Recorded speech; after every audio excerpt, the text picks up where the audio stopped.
بسم اللہ الرحمن الرحیم۔ گمنام ہیروز کے معزز ناظرین، السلام علیکم۔ آئیے چلتے ہیں کہانی کی طرف۔ اس نے الپا سے کہا، تم کتنی پریشان ہو رہی ہو، میرا راستہ روکنے کے لیے کیسے کیسے پاپڑ بیل رہی ہو۔ اگر تم میرا ایک چھوٹا سا مطالبہ مان لیتی اور فلسطینی مسلمانوں کو ٹیلی پیتھی سکھانے کے لیے راضی ہو جاتی تو میری تمہاری دوستی قائم رہتی۔ وہ فلسطینی مسلمان تمہیں کوئی نقصان نہ پہنچاتے، صرف اپنے حقوق حاصل کرتے، لیکن تمہیں یہ گوارا نہیں تھا۔ دیکھ لو کہ تمہاری ضد کا نتیجہ کیا نکل رہا ہے۔ اس وقت سے اب تک تم نے یا بن بورین نے اس مشین سے کوئی فائدہ حاصل نہیں کیا ہے، اور آئندہ بھی اس مشین کے ذریعے کوئی یہودی ٹیلی پیتھی جاننے والا پیدا نہیں کر سکو گی۔ یہ مشین ایک بیکار پتھر کی طرح تمہارے ہیڈ کوارٹر میں پڑی رہے گی۔ اس نے یہ کہہ کر رابطہ ختم کر دیا۔ جزیرہ لنتاؤ میں بڑا زبردست ہنگامہ برپا ہوا تھا۔ تمام ٹیلی پیتھی جاننے والے دشمنوں نے مارلی اور جم کاف کو ہلاک کرنے کے لیے انہیں شاہراہوں اور گلیوں میں خوب دوڑایا تھا۔ جگہ جگہ فائرنگ اور بم دھماکے کرتے رہے تھے۔ وہ اس طرح دن رات آگ اور خون کی ہولی کھیلتے رہتے، تب بھی ان دونوں کا کچھ نہیں بگاڑ سکتے تھے۔ لیکن ایک بے زبان بلی کی محبت ان کی موت بن گئی تھی۔ بعد میں دشمنوں نے اس بلی کو بھی گولی مار دی تھی۔ زاؤکم کوبرا نے بائرن ٹوڈ کو مخاطب کر کے اس سے کہا، تم لوگوں نے بلی کو کیوں ہلاک کیا ہے؟ اسے زندہ رکھنا چاہیے تھا۔ اگرچہ ہم نے مارلی کی ہلاکت کی تصدیق کی ہے، پھر بھی ہمیں دھوکہ ہو سکتا ہے۔ اس سے پہلے ہم 2 بار دھوکہ کھا چکے ہیں۔ 2 بار ہم نے پورے یقین سے مارلی اور جم کاف کو ہلاک کیا تھا، لیکن وہ فرہاد کی حکمت عملی سے بچ گئے تھے۔ جب تک فرہاد ان کی پشت پر رہے گا، ہم دھوکہ کھاتے رہیں گے۔ بائرن ٹوڈ نے کہا، بے شک ہم دھوکہ کھاتے آ رہے ہیں۔ ان حالات میں وہ بلی بہت اہم تھی۔ ہم اتنے نادان نہیں ہیں کہ اسے گولی مار دیتے۔ ایک وہی تھی جس کے ذریعے ہم مارلی کو پہچان سکتے تھے۔ انہوں نے اسے ہلاک کرنے کی حماقت کی ہوگی، یا پھر فرہاد نے اس بلی کو راستے سے ہٹا دیا ہے تاکہ ہم مارلی کو کسی بھی بیس میں نہ پہچان سکیں۔ ان تمام ٹیلی پیتھی جاننے والے دشمنوں نے اپنے اپنے ایسے خاص الاکار بنائے تھے جن کی دماغوں میں آ کر وہ ایک دوسرے سے گفتگو کرتے تھے۔ انہوں نے ایسے ہی ایک الاکار کے ذریعے کہا، میرے ایک ماتحت نے بلی کو ہلاک کرنے کی حماقت کی ہے، لیکن اب اس کی ہلاکت سے کوئی فرق نہیں پڑے گا۔ ہم نے ابھی جس مارلی کو ہلاک کیا ہے وہ بلی اسی کے پیچھے بھاگ رہی تھی۔ اس بار ہم نے اسی بلی کی مدد سے مارلی کو ہلاک کیا ہے، اور اس بار ہمیں دھوکہ نہیں ہوا ہے۔ بائرن ٹوڈ نے کہا، ہمیں شام تک انتظار کرنا ہوگا۔ میڈم مارلی کوئی معمولی عورت نہیں تھی۔ اس کی موت کی خبر جنگل کی آگ کی طرح پھیلے گی۔ ہانگ کانگ کے اعلیٰ حکام اور اعلیٰ افسران اس کی ہلاکت کی تصدیق کریں گے۔ کوبرا نے کہا، اگر ہم نے واقعی اسے جہنم میں پہنچا دیا ہے تو وہ قلعہ اس کے وجود سے خالی رہے گا۔ جب وہاں مارلی نہیں پہنچے گی تو اس کا مطلب یہی ہوگا کہ وہ ہمارے ہاتھوں حرام موت ماری جا چکی ہے۔ انہوں نے کہا، ہمیں سونیا اور فرہاد کا ری ایکشن بھی دیکھنا چاہیے۔ اگر مارلی مار دی گئی ہے تو وہ دونوں اپنی ناکامیوں پر جھنجھلائیں گے اور ہمارے خلاف اقدامات کریں گے۔ ہمیں شام تک بہت کچھ معلوم ہو سکے گا۔ مارلی اور جم کاف کے کتنے ہی جانی دشمن تھے۔ زاؤکم کوبرا، انون، Byron Todd, Harvey, Baker Bright اور سائمن اپنے اپنے طور پر ہانگ کانگ کے حکام اور اعلیٰ افسران کے دماغوں میں پہنچ رہے تھے اور خاموشی سے معلومات حاصل کر رہے تھے۔ اس جزیرے سے مارلی کو اور جم کاف کی لاشیں ہانگ کانگ پہنچائی گئیں اور وہاں ان کا پوسٹ مارٹم کیا گیا تھا۔ مارلی کے جسم کے ایک حصے میں ایک خاص پیدائشی نشان تھا۔ اس نشان کو اور اس کی انگلیوں کے نشانات کو دیکھ کر اس کی موت کی تصدیق کر دی گئی۔ وہاں کے حکام نے قلعے کے انچارج اور وہاں کی انتظامیہ کو یہ افسوسناک اطلاع دی کہ جزیرے پر حکومت کرنے والی اس قلعے کی مالکہ میڈم مارلی ماری جا چکی ہے۔ اس کی لاش کو ہانگ کانگ سے لے جا کر قلعے میں اس کی آخری رسومات ادا کی جا سکتی ہیں۔ قلعے کے انچارج نے کہا، میں یہاں کی انتظامیہ کے چند اعلیٰ عہدیداروں کے ساتھ وہاں آ رہا ہوں۔ ہم لاش کو دیکھ کر اپنی میڈم کو پہچانیں گے۔ حکام نے کہا، میڈم کی لاش پہچانی نہیں جائے گی کیونکہ چہرہ بگڑ چکا ہے۔ میڈم کو اس کی انگلیوں کے نشانات اور اس کے ایک پیدائشی نشان سے پہچانا جا سکتا ہے۔ انچارج نے کہا، ہم اس سلسلے میں غور کریں گے کہ چہرے کے بغیر میڈم کو صرف مخصوص نشانات سے پہچاننا چاہیے یا نہیں۔ آپ ہماری آمد کا انتظار کریں۔ انچارج سے کہا گیا، انگلیوں کے نشانات سے بڑے بڑے مجرموں کو پہچانا جاتا ہے۔ ان نشانات کو چہرے سے زیادہ اہمیت دی جاتی ہے کیونکہ چہرے تبدیل کیے جا سکتے ہیں، انگلیوں کے نشانات تبدیل نہیں کیے جا سکتے۔ آدھے گھنٹے بعد انچارج نے کہا، ہماری میڈم قلعے میں پہنچ گئی ہیں۔ ہم نے یہاں میڈم کی انگلیوں کے نشانات کا معائنہ کیا ہے اور ان کے جسم پر وہ پیدائشی نشان بھی موجود ہے۔ ہم کسی ڈمی مارلی کی لاش کو دیکھنے ہانگ کانگ نہیں آئیں گے۔ انٹیلیجنس کے اعلیٰ عہدیدار نے حیرانی سے کہا، ہمارے ڈپارٹمنٹ کے ماہرین نے ان انگلیوں کے نشانات کا معائنہ کیا ہے۔ وہ نشانات مارلی کی انگلیوں کے ہیں۔ میں اس انچارج کے دماغ میں گھسا ہوا تھا اور وہ میری مرضی کے مطابق بول رہا تھا۔ میں نے کہا پلاسٹک سرجری کے ذریعے انگلیوں کے نشانات بھی تبدیل کیے جا سکتے ہیں، اگرچہ یہ کام بہت مشکل ہوتا ہے مگر ہو جاتا ہے۔ پھر یہ بحث فضول ہے کہ آپ کے اسپتال کے مردہ خانے میں کس مارلی کی لاش رکھی ہوئی ہے۔ ہماری میڈم مارلی یہاں قلعے میں موجود ہیں۔ میڈم نے بتایا ہے کہ دشمنوں نے جم کاف کو ہلاک کیا ہے، انہیں اپنے شوہر کی ہلاکت پر بے حد افسوس ہے۔ انٹیلیجنس کے ڈی جی نے کہا میں میڈم سے بات کرنا چاہتا ہوں۔ سوری، وہ دوسری بار بیوہ ہو چکی ہے، صدمے سے نڈال ہیں، وہ 1 ماہ تک سوگ منائیں گی اور کسی سے کوئی بات نہیں کریں گی، لیکن وہ اپنی شوہر کی آخری رسومات تو ضرور ادا کریں گی۔ ہمیں بتایا جائے گی یہ رسومات کہاں ادا کی جائیں گی۔ میں نے انچارج کے ذریعے کہا اس کے بد نصیب شوہر جم کاف کی لاش اس کے عزیز و اقارب کے پاس لندن بھیج دی جائے اور اس سلسلے میں میڈم کو پریشان نہ کیا جائے۔ وہ تمام دشمن میری یہ تمام باتیں انٹیلیجنس کے ڈی جی کے اندر رہ کر سن رہے تھے۔ بائرن ٹوڈ نے کہا انگلیوں کے نشانات کو جھٹلایا نہیں جا سکتا، میڈم مارلی مر چکی ہے، فرہاد علی تیمور چالیں چل رہا ہے، قلعے میں مارلی نہیں ہے، اس کی جگہ سونیا پہنچی ہوئی ہے۔ انچارج نے میری مرضی کے مطابق کہا فرہاد علی تیمور ایک بار میڈم کے ساتھ اس قلعے میں آیا تھا، اس کے بعد ہم نے اسے نہیں دیکھا۔ ہم نے میڈم سونیا کو نہ پہلے کبھی دیکھا ہے اور نہ اب اس قلعے میں دیکھ رہے ہیں۔ ہماری میڈم مارلی بحفاظت یہاں پہنچ گئی ہیں، اب اس سلسلے میں مزید بحث نہ کی جائے، آئندہ ہماری طرف سے کوئی جواب نہیں ملے گا۔ میں نے رابطہ ختم کر دیا۔ انہوں نے انچارج کے دماغ میں پہنچنے کی کوششیں کی، وہ سانس روک روک کر انہیں بھگاتا رہا۔ قلعے میں انتظامیہ کے جتنے اہم اراکین مسلح گارڈز تھے، ان سب کے دماغوں کو اسی وقت لاک کر دیا گیا تھا جب میں پہلی بار مارلی کے ساتھ قلعے میں گیا تھا۔ وہ تمام دشمن قلعے کے اندر کسی کے دماغ میں نہیں پہنچ سکتے تھے۔ سونیا نے مارلی کی حیثیت سے حکم دیا تھا کہ آئندہ کسی بھی شخص کو قلعے میں داخل ہونے کی اجازت نہ دی جائے۔ وہاں داخل ہونے کے 2 راستے تھے، ایک خشکی کا راستہ تھا اور دوسرا سمندری راستہ تھا۔ ان دونوں راستوں پر سخت پہرا لگا دیا گیا تھا۔ الیکٹرونک آلات کے ذریعے وہاں سے داخل ہونے والوں کو ٹی وی اسکرین پر دیکھا جا سکتا تھا۔ اس قلعے کو صحیح معنوں میں ایک فولادی قلعہ بنا دیا گیا تھا، ٹیلی پیتھی جانے والے بھی وہاں داخل نہیں ہو سکتے تھے۔ زاؤکونگ کوبرا نے دوسرے ٹیلی پیتھی جانے والوں سے کہا وہ جزیرہ اور قلعہ ہمارے لیے اہم ہے، ہم سب اپنے اپنے طور پر سوچتے رہے کہ قلعے پر ہم میں سے کسی کا قبضہ ہوگا، وہاں سے ہم تمام سمندری راستوں کو کنٹرول کر سکیں گے، کوئی اسمگلر ہماری اجازت اور ہمیں ہمارا حصہ دیے بغیر وہاں سے نہیں گزر سکے گا۔ ہم ایشیا کے اس دور افتادہ حصے میں انڈر ورلڈ کے گاڈ فادر بن کر حکمرانی کرتے رہیں گے، لیکن مارلی کی موت کے بعد بھی ہم اس قلعے کے اندر نہیں پہنچ پا رہے ہیں۔ بائرن ٹوڈ نے کہا میں مایوس نہیں ہوں، ہم نے بڑی حد تک کامیابی حاصل کی ہے، ہم نے فرات کی پشت پناہی کے باوجود مارلی کو جہنم میں پہنچا دیا ہے، اب صرف قلعے کے اندر پہنچنے کا آخری مرحلہ رہ گیا ہے۔ فرہاد وہاں ایک ڈمی مارلی کو پہنچا کر ہمارا راستہ روک رہا ہے، لیکن وہ کب تک روک سکے گا؟ ہم سب اسی طرح متحد ہو کر اس پر چاروں طرف سے حملے کرتے رہیں گے تو وہ قلعے کی ڈمی مارلی کو بھی ہم سے بچا نہیں پائے گا، اسے ایک دن قلعے، جزیرے اور ہانگ کانگ سے واپس جانا ہوگا۔ انہوں نے کہا ہمارا اتحاد اسی وقت تک قائم رہ سکتا ہے جب ہم اس علاقے میں ایک دوسرے کے ساتھ مل کر حکمرانی کریں۔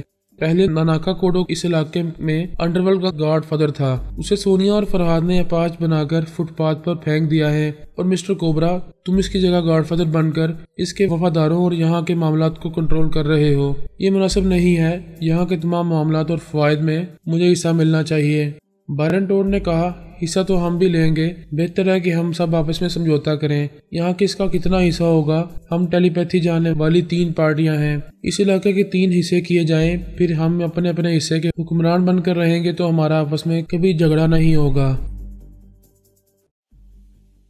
سب نے تائید کی، اس بات پر راضی ہو گئے کہ جنوب مشرقی ایشیا کے وسیع علاقے کو 3 حصوں میں تقسیم کیا جائے گا، پھر وہ اپنے اپنے حصے کے گاڈ فادرز بن کر رہیں گے۔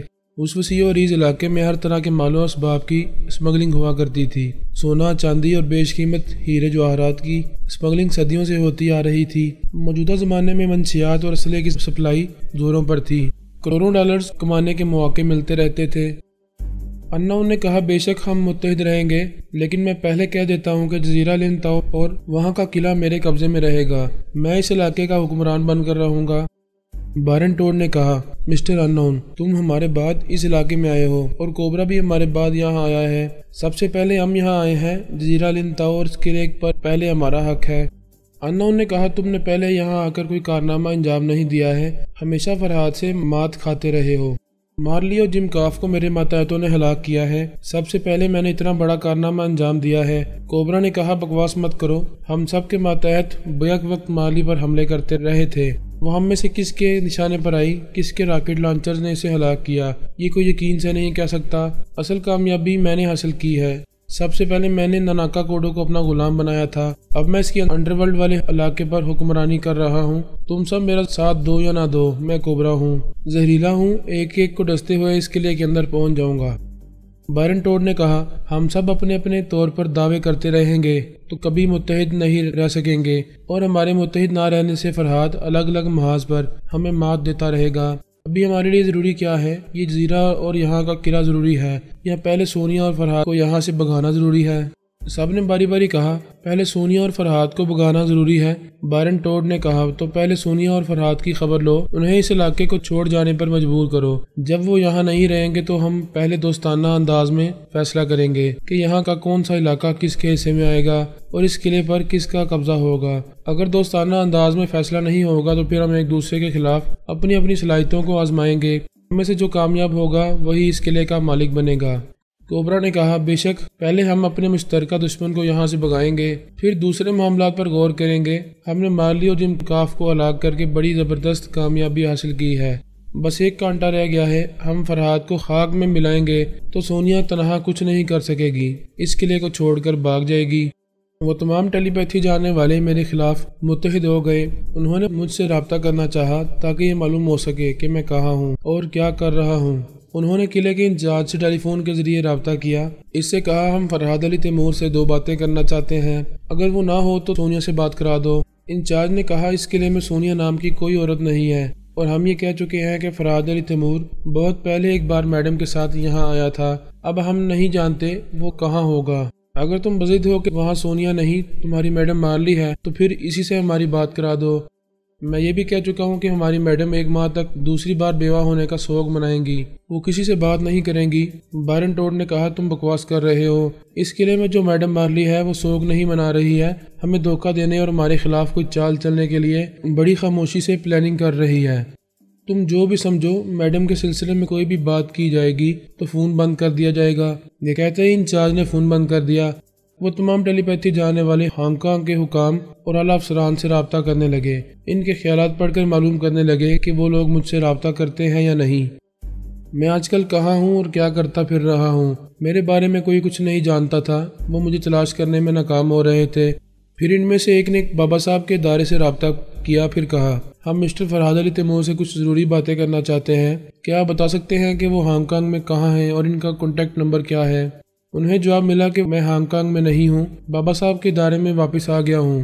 آپ اپنے کسی اعلی کی آواز سنائیں، مسٹر فرہاد اس اعلی کے اندر آ کر آپ سے بات کریں گے۔ انہوں نے آواز سنائی، میں نے اس کے اندر پہنچ کر پوچھا کیا بات ہے، مجھ سے کیا بات کرنا چاہتے ہو؟ بائرن ٹوڈ نے کہا ہمیں یقین نہیں آ رہا ہے کہ آپ ہانگ کانگ سے جا چکے ہیں اور ابھی بابا صاحب کے ادارے میں موجود ہیں۔ تمہیں یقین نہیں ہے تو میں کیا کر سکتا ہوں؟ میں نے مارلی سے وعدہ کیا تھا کہ اسے جم کاف کے ساتھ بخیریت قلعے میں پہنچاؤں گا۔ مجھے اس سلسلے میں آدھی کامیابی ہوئی اور آدھی ناکامی۔ آپ نے کون سی آدھی کامیابی حاصل کی ہے؟ یہی کہ مارلی کو بخیریت قلعے میں پہنچا دیا ہے۔ میری آدھی ناکامی یہ ہے کہ میں جم کاف کی حفاظت نہ کر سکا۔ اگر مارلی قلعے میں پہنچ گئی ہے تو جم کاف کے ساتھ مرنے والی عورت کون ہے؟ میں نے مارلی کو تنہا قلعے میں پہنچایا ہے، جم کاف کے ساتھ ایک ڈمی مارلی تھی، ہم نے اس ڈمی کے جسم پر مارلی کا پیدائشی نشان بنایا تھا، فنگر پرنٹ کے ماہرین کے دماغوں پر قبضہ جمایا تھا، وہ یہی رپورٹ دیتے رہے کہ جم کاف کے ساتھ مرنے والی کی انگلیوں کے نشانات مارلی سے ملتے ہیں، لہذا وہ ہلاک ہونے والی مارلی ہے۔ کوبرا نے کہا او گارڈ، ہم نے اس پہلو پر غور نہیں کیا تھا کہ تم خیال خونی کے ذریعے فنگر پرنٹ کے ماہرین کو اپنے قابو میں رکھو گے اور ان کی رپورٹ کے ذریعے ہم سب کو بھٹکا دو گے، لیکن یہ کیسے ہو سکتا ہے؟ وہ بلی اس مرنے والی کو مارلی سمجھ رہی تھی، بلی کبھی دھوکہ نہیں کھائے گی۔ میں نے کہا مارلی کی بلی زندہ ہے اور اب بھی اس کے پاس ہے۔ ڈمی مارلی کے پاس اپنی ایک پالتو بلی تھی، وہ بلی اس ڈمی کے پیچھے بھاگ رہی تھی، اس طرح میری چال کامیاب رہی۔ تم سب اسے مارلی سمجھتے رہے، بڑی خوش فہمی میں مبتلا رہ کر اس بیچاری کو دوڑا دوڑا کر مار ڈالا۔ تمہارے دھوکہ کھانے کی انتہا یہ ہے کہ تم لوگوں نے اس بلی کو بھی اصلی سمجھ کر مار ڈالا ہے۔ تم لوگوں کو الو بنانا کوئی مسئلہ نہیں ہے، تم سب پیدائشی الو ہو۔ وہ سب سوچ میں پڑ گئے۔ میرے بیان کے مطابق جم کاف کے ساتھ ڈمی مار لی تھی۔ اس ڈمی کی اپنی ایک پالتو بلی تھی اور فنگر پرنٹ کے ماہرین نے میری مرضی کے مطابق غلط رپورٹ دی تھی۔ میرے بیان سے یہ ثابت ہو گیا کہ مارلی زندہ ہے اور وہ اپنی بلی کے ساتھ قلعے میں خیریت سے ہے۔ وہ تمام ٹیلی پیتھی جاننے والے جاگ کی طرح بیٹھ گئے۔ یہ یقین ہو گیا کہ مارلی زندہ سلامت ہے۔ اسے ہلاک کرنے اور قلعے پر قبضہ جمانے کے لیے وہ لوگ جہاں سے چلے تھے پھر وہیں پہنچ گئے تھے۔ انہیں آگے کوئی منزل نہیں ملی تھی، کوئی کامیابی حاصل نہیں ہوئی تھی۔ انہوں نے صرف انڈر ورلڈ کے ایک جم کاف کو مار ڈالا تھا اور یہ کوئی بہت بڑی کامیابی نہیں تھی۔ کوبرا نے پوچھا، تم تو میڈم مارلی کے محافظ بنے ہوئے تھے، آج وہ تمہاری وجہ سے ہی زندہ سلامت ہے، پھر اسے چھوڑ کر بابا صاحب کے ادارے میں کیوں چلے گئے ہو؟ میں نے کہا، میں نے مارلی کا باڈی گارڈ بن کر رہنے کی نوکری نہیں کی تھی۔ میں اور میری فیملی کے تمام افراد بابا صاحب کے دائرے کے پابند رہتے ہیں، ایک مخصوص مدت کے لیے کسی مشن پر جاتے ہیں پھر واپس آ جاتے ہیں۔ ویسے تم کیا سوچ رہے ہو؟ کیا مارلی وہاں بے یار و مددگار رہے گی؟ نہیں، ہم اتنا تو سمجھ رہے ہیں کہ تم نے اس کے لیے حفاظتی اقدامات کیے ہوں گے۔ میں کیا انتظامات کروں گا؟ ہمارے تمام ٹیلی پیتھی جاننے والے دوسرے تمام معاملات میں مصروف ہیں۔ میں یہاں سے خیال خوانی کے ذریعے مارلی کے کام آتا رہوں گا۔ کیا تم سب اپنی دشمنی سے باز نہیں آؤ گے؟ تم اسے دشمنی کہہ سکتے ہو، ہم اسے اپنی ضرورت سمجھتے ہیں۔ دنیا کے تمام مجرموں خصوصاً اسمگلروں کے لیے جزیرہ لنتاؤ اور وہ قلعہ بہت اہم ہے۔ سبھی اس جزیرے پر حکمرانی کرنا چاہتے ہیں۔ مارلی 32 دانتوں کے بیچ میں ایک زبان کی طرح ہے، ان سب دانتوں کے درمیان زخمی ہوتی رہے گی اور ایک دن ضرور ماری جائے گی۔ تم اس کے باڈی گارڈ بن کر کوئی کمال نہیں دکھا رہے ہو۔ اس سے ذرا بھی ہمدردی ہے تو اسے سمجھاؤ کہ وہ اس جزیرے سے کہیں دور چلی جائے، وہاں سے اپنی تمام دولت لے جائے، ہم بھی اسے کروڑوں ڈالر دیں گے، اس طرح وہ اپنی طبی عمر تک زندہ رہے گی۔ مجھے صرف مارلی سے نہیں تم لوگوں سے بھی ہمدردی ہے۔ کیا میں تم لوگوں کو سمجھاؤں گا کہ طبی عمر تک زندہ رہنے کے لیے اس جزیرے اور مارلی سے دور رہو تو کیا میری بات تمہاری سمجھ میں آ جائے گی؟ مجرموں اور شیطانوں پر نصیحتیں اثر نہیں کرتی، تم سے بڑا شیطان تو کوئی نہیں ہے۔ اس جزیرے کو متنازع بنا کر ہم سب کو آپس میں لڑا رہے ہو، آخر تم کیا حاصل کر رہے ہو؟ ہمیں تو تمہارا کوئی فائدہ یہاں نظر نہیں آ رہا ہے۔ میں نیکی کرتا ہوں اور دریا میں ڈال دیتا ہوں، کسی تنہا اور مجبور کے کام آ کر دلی اور روحانی سکون حاصل ہوتا ہے، یہی میرا منافع ہے۔ انہوں نے مجھ سے رابطہ ختم کر دیا، مجھ سے گفتگو کر کے کسی حد تک یقین کیا تھا کہ اب میں ہانگ کانگ میں نہیں ہوں۔ مارلی سے مجھے ہمدردی ہے، مگر اس سے ہزاروں میل دور بابا صاحب کے ادارے میں بیٹھ کر خیال خوانی کے ذریعے اس کے کام آتا رہوں گا۔ یہ بات اطمینان کا باعث تھی کہ میں وہاں موجود نہیں ہوں۔ ایک مخالف کی موجودگی سے جو دہشت قائم رہتی ہے، اب وہ دہشت اور پریشانیاں نہیں تھیں۔ انہوں نے قلعے میں فون کے ذریعے باری باری سونی سے رابطہ کیا۔ پہلے بیرن ٹوڈ نے کہا، میڈم میں تمہاری عزت کر رہا ہوں، مارلی نہیں کہوں گا، میڈم کہہ کر عزت کرتا رہوں گا۔ محبت اور جنگ میں سب جائز ہوتا ہے، ہمارے درمیان جنگ ہوتی رہی، ہم میں سے کوئی بھی مارا جا سکتا تھا۔ جم کاف کی موت آئی تھی اور وہ مر گیا۔ جنگ کے بعد صلح کا دور آتا ہے یا مزید جنگ ہوتی ہے؟ میں آپ کی مخالفت سے باز آ کر دوستی کرنا چاہتا ہوں۔ سونیا نے پوچھا، تم پر ایسی کیا مصیبت آئی ہے کہ دشمنی بھول کر دوستی کرنا چاہتے ہو؟ مصیبت مجھ پر نہیں، آپ پر آ رہی ہے اور آتی رہے گی۔ ہمیں معلوم ہے کہ فراد اپنے ادارے میں واپس چلا گیا ہے، اب وہ زیادہ سے زیادہ خیال خوانی کے ذریعے تمہاری خیریت معلوم کرتا رہے گا، لیکن ذرا عقل سے سوچو کہ وہ اتنی دور بیٹھ کر خیال خوانی کے ذریعے کب تک تمہارے کام آتا رہے گا؟ نہ وہ جانتا ہے نہ تم جانتی ہو کہ دن رات کے کس حصے میں دشمن کس طرح سے اچانک حملہ کریں گے۔ کیا ایسے وقت وہ تمہارے پاس موجود رہے گا؟ محافظ ایک ہے اور دشمن ہزار ہیں، وہ تنہا اچانک حملے کے وقت تمہارے پاس موجود نہیں رہے گا، تم اسے پکارتی رہ جاؤ گی، ٹیلی فون لائن کاٹ دی جائے گی، رابطے کے تمام ذرائع ختم کر دیے جائیں گے، تو پھر تمہارا انجام کیا ہوگا؟ میری ان باتوں پر غور کرو اور میرے خلوص کو سمجھو۔ وہ بولی، دشمن کبھی مخلص نہیں ہوتے، البتہ تم جو باتیں کہہ رہے ہو وہ درست ہیں۔ فرحاد میری حفاظت کے لیے 24 گھنٹے خیال خوانی نہیں کرے گا، وہ اپنے معاملات میں مصروف رہے گا تو میرا کیا بنے گا؟ ایسی ہی دانشمندی سے سوچو گی تو میرے خلوص کو نہ صحیح دوستی کے جذبے کو سمجھ جاؤ گی۔ دو دشمن حالات سے سمجھوتا کر کے دوست بن جاتے ہیں۔ اگر تم مجھ پر بھروسہ کرو گی تو میں بھی ٹیلی پیتھی جانتا ہوں، میرے پاس بھی ٹیلی پیتھی جاننے والوں کی مضبوط ٹیم ہے، میرے خیال خوانی کرنے والے تمہارے قلعے کو فولادی قلعہ بنا دیں گے۔ سونیا نے پریشانی ظاہر کرتے ہوئے کہا، پہلے میں تنہا بے شمار مجرموں سے نمٹ لیا کرتی تھی، لیکن اب دنیا کے ہر حصے سے ٹیلی پیتھی جاننے والے چلے آ رہے ہیں۔ پہلے تلوار چلتی تھی تو تلوار سے مقابلہ ہوتا تھا، بارود اور بندوقیں آئیں تو تلواریں بیکار ہو گئیں۔ اب ٹیلی پیتھی نے ایٹم بم کی اہمیت کو بھی کم کر دیا ہے۔ میں یہ اچھی طرح سمجھ رہی ہوں کہ میرے پاس دن رات ٹیلی پیتھی کا ہتھیار ہونا چاہیے۔ تم مجھے ایک بار آزماؤ، پھر میں تمہارے اس طرح کام آؤں گا کہ تم فرات سے بھی زیادہ مجھ پر اعتماد کرنے لگو گی۔ وہ تمہاری مدد کرتے رہنے کا وعدہ کر کے تم سے دور چلا گیا ہے۔ میں دن رات تمہارے ساتھ رہوں گا جب تک تمہارا بھرپور اعتماد حاصل نہیں کروں گا۔ قلعے کے اندر نہیں آؤں گا، جزیرے یا ہانگ کانگ میں رہ کر دن رات تمہاری نگرانی کرتا رہوں گا۔ وہ قائل ہو کر بولی، یہ تمہاری پیشکش اچھی ہے، میں یہی چاہوں گی کہ بھرپور اعتماد قائم ہونے تک مجھ سے دور ہی دور رہ کر دوستی کا ثبوت دیتے رہو۔ کیا تم جانتے ہو کہ میں فرات پر اعتماد کیوں کرتی ہو؟ مجھے بتاؤ، میں اسی طرح تمہارا دل جیتنے کی کوشش کروں گا۔ وہ فولادی انسان ہے، بے شمار دشمنوں سے مقابلہ کرتا ہے، لیکن کبھی کسی کے زیر اثر نہیں آتا۔